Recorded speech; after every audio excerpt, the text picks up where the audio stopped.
Hey, we're at Con Artist.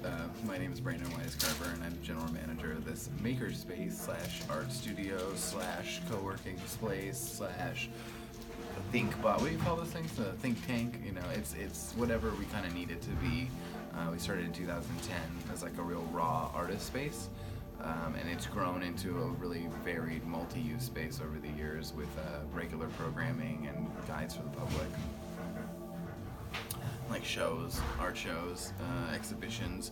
We kind of like to think of our gallery as like a exhibition space for members more than like an art gallery, which it is.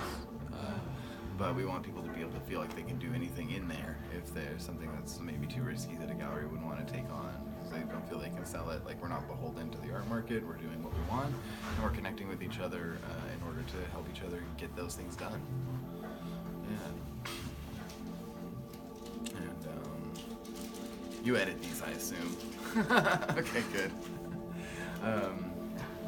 So yeah, I was saying that we got invited by the White House to go attend something called Makerspace Organizer Meetup, where about, I think it was the second one ever held. The first one was like 50 people, and this one was about 120 organizers and operators of similar spaces, more focused on tech, like our little buddy over here, the MakerBot.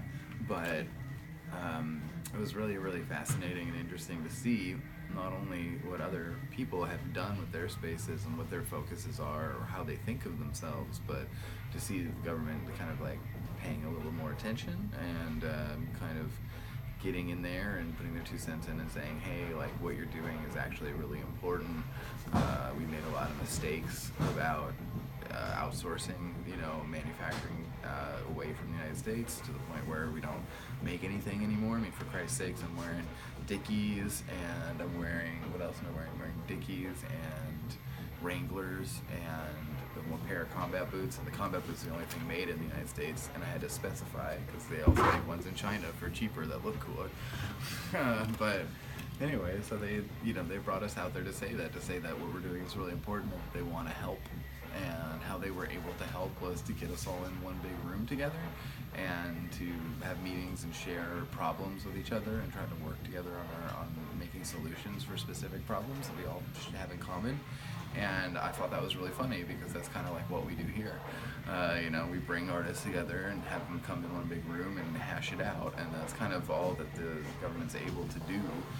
You know, they can help us in an advisory capacity. They can tell us where to apply for funds and kind of how to apply for funds, but they can't just give you money, and they can't just endorse you and say this is a good thing. They have to, you know, kind of be in the background. So it was a really weird, meeting. It was surreal, to say the least, to be like in the Eisenhower offices leading meetings of ourselves, full of, you know, there's guys with pink dyed beards and with like crazy kind of hacker types, you know, and like really creative folks, and they just let us go in there.